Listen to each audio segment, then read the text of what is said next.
Welcome back to my channel sustainability simplified with me. Last video में हमने जाना था कि व्हाई दिस चैनल एग्जिस्ट और हम इस वीडियो में आगे क्या सीखने वाले हैं। आज हम इस वीडियो में एक सिंपल क्वेश्चन का आंसर ढूंढेंगे। वो क्वेश्चन है सस्टेनेबिलिटी एक्चुअली होती क्या है। हमने इस शब्द को बहुत जगह सुना है, मीटिंग्स में, ऑफिस में, स्कूल में, कॉलेजेस में, न्यूज में, बट जब बात आती समझाने की तो कोई भी इस वर्ड को सिंपल लैंग्वेज में नहीं समझा पाता जिससे कि लेमैन आम आदमी समझे। तो सिंपल शब्दों में सस्टेनेबिलिटी मतलब ऐसे जीना कि हमारे रिसोर्सेज को ऐसे इस्तेमाल करना आगे आने वाली जनरेशन के लिए वो बचे रहें और हमारा भी काम से चलता रहे। रिसोर्सेज मतलब जैसे कि हवा, पानी, पेड़, पौधे, फ्यूल, ये सब इनका ऐसे इस्तेमाल करना कि खत्म भी ना हो और हमारे आगे आने वाली पीढ़ी के लिए बचा रहे। तो जैसे कि हम एग्जांपल लें कि हम अपने घर में राशन मंगाते हैं, सब्जियां मंगाते हैं, हम उनको एक दिन में तो नहीं खा जाते। हम उनको लोगों की गिनती के हिसाब से, उनकी भूख के हिसाब से धीरे धीरे इस्तेमाल करते हैं ताकि लंबे समय तक चले, बजट में रहे।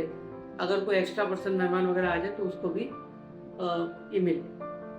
तो सस्टेनेबिलिटी का मतलब यही है कि रिसोर्सेज का ऐसे इस्तेमाल करना कि वो लंबे समय तक चले, अपने इस्तेमाल के लिए भी और आगे आने वाली जनरेशन्स के लिए वो बचे रहे। अब बात आती है कि सस्टेनेबिलिटी का ये आइडिया आया कहाँ से। तो हम सभी जानते हैं कि जब वर्ल्ड वॉर खत्म हुई उसके बाद इंडस्ट्रियल रेवोल्यूशन आया। इंडस्ट्रियल रेवोल्यूशन में क्या हुआ कि लोगों ने प्रोडक्शन बढ़ाया, मशीन्स लगाई, इंडस्ट्रीज बहुत सारी लगी। तो उससे आम आदमी की जिंदगी आसान तो हुई, लेकिन साथ ही साथ इन्वायरमेंट पे, हमारे पर्यावरण पे उसका प्रेशर जो है बढ़ने लगा। कैसा प्रेशर? जैसे कि पोल्यूशन, प्रदूषण, डिफॉरेस्टेशन, पेड़ों का अत्यधिक रूप से, अनावश्यक रूप से काटा जाना, और उसके साथ ही ग्रोथ के साथ साथ आने वाला वेस्ट।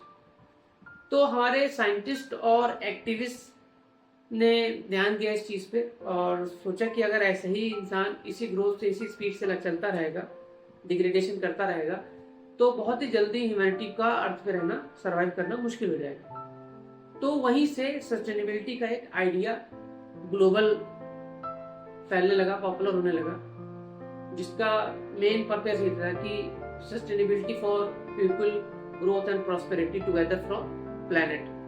मतलब कि हमारा जो पीपल है उनका डेवलपमेंट भी हो, साथ ही साथ प्लैनेट को ज्यादा हार्श इम्पैक्ट ना झेलना।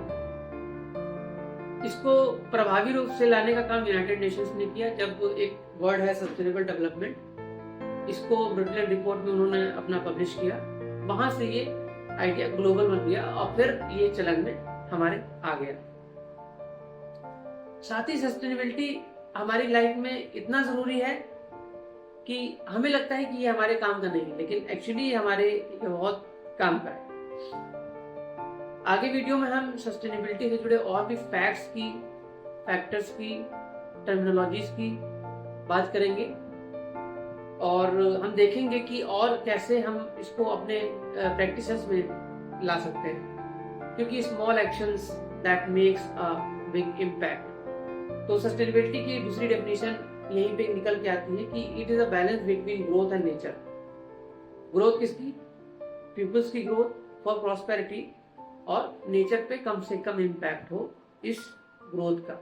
तो ये है सस्टेनेबिलिटी की एक सिंपल सी डेफिनेशन। आप कमेंट्स में बताएं कि सस्टेनेबिलिटी का मतलब आपके लिए क्या है। तब तक के लिए be sustainable, be humble for nature. जय हिंद।